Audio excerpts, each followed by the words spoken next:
Hello everyone, welcome in your favorite subject Industrial Hydraulics and Pneumatics. Subject code as a 22655 of 6th semester. Practical number 15. Construct and actuate pneumatic circuit for the given sequencing of operations. Prepared by Mrs. Amruta Mundale, lecturer in Mechanical Engineering Department, NIT Polytechnic, Nagpur. That's our vision and mission of mechanical engineering. Just go through this for understanding. Practical outcomes. After completion of this practical, you are able to construct pneumatic circuit for the given sequencing of operations. Also, you have to actuate pneumatic circuit for the given sequencing of operation. Program outcomes will be mapped by this table as PO1 to PO7 and PSO1 to PSO3. Minimum theory background required to complete this successful practical. As you know, you design a sequence of pneumatic circuit. That's called pneumatic system. Sometimes it is essential to operate number of cylinder in a particular order. तो pneumatic system में ऐसा आपको operation design करना है कि जिसमें number of cylinder particularly एक order से follow that one after another. This is called as a sequencing.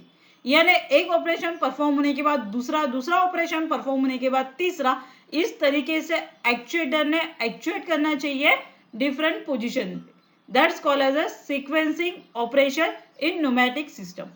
This is necessary due to tool movement, jigs and fixtures and work movements in a machine.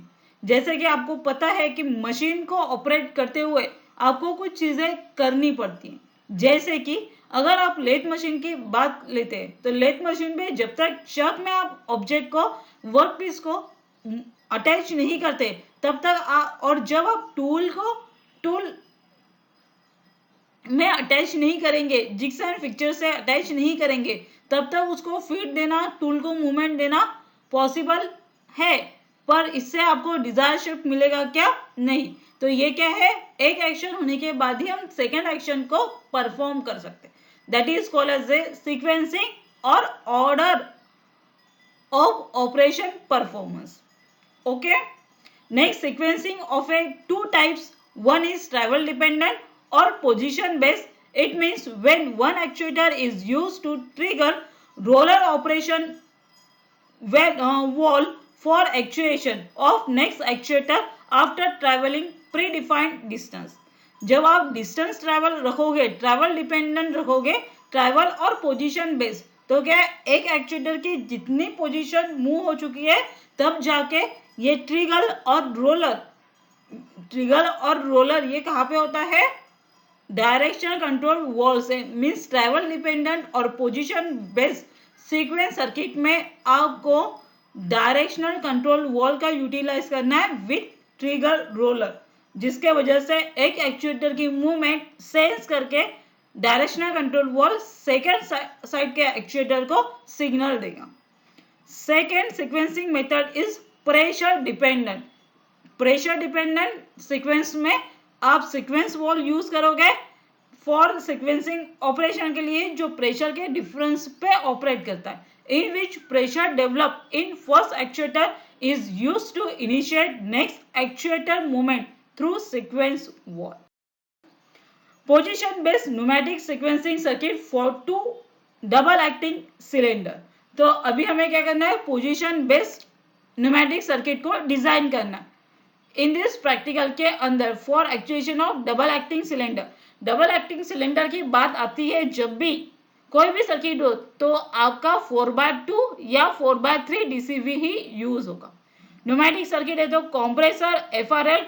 Compressor का जो ये dot वाला symbol है ये आप नहीं बनाएंगे, आप इसके अंदर ट्रायंगल बनाएंगे अनफिल्ड वाला, जैसे कि पंप होता है.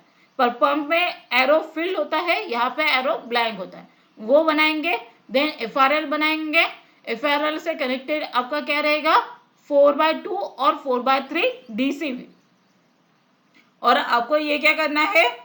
पोजीशन बेस्ड और ट्रैवल डिपेंडेंट करना है. तो इसका जो ट्रिगर रोलर रहेगा, जैसे कि ये दिया है, तो ये किससे ऑपरेट करेगा? इसके sequence.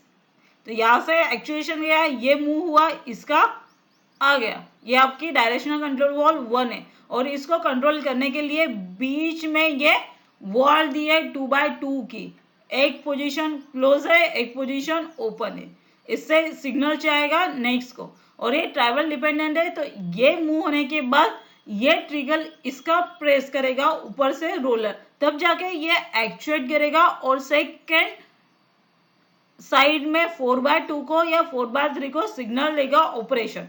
Pilot operated spring return, और ये बीच में रहेगी ट्रैवल और पोजीशन बेस्ड सीक्वेंसिंग के लिए 2x2 start wall with roller operator. तो ये जब पूरा मूव होगा और यहाँ पे आएगा तो यहाँ पे ट्रिगर को दबाएगा, तब जाके ये ऑपरेट होगा, इससे सिग्नल जाएगा यहाँ पे और सेकेंड डायरेक्शनल कंट्रोल वॉल से फ्लो जाएगा सेकेंड डबल एक्टिंग सिलेंडर के साथ और ये मूव करेगा। वैसे ही नेक्स्ट रिटर्न पोजीशन में वैसे ही होगा, और जो ये फ्लो रिटर्न आएगा तो ये साइलेंसर और मफलर के थ्रू एग्जॉस्ट हो। तो ये इसकी रिटर्न पोजीशन है। जब ये एक्चुएट करेगा फर्स्ट डायरेक्शन में तो यहाँ से कनेक्शन होगा, यहाँ से रिटर्न होगा, तो यहाँ से क्या होगा, इसको सिग्नल जाएंगे ऑपरेशन के।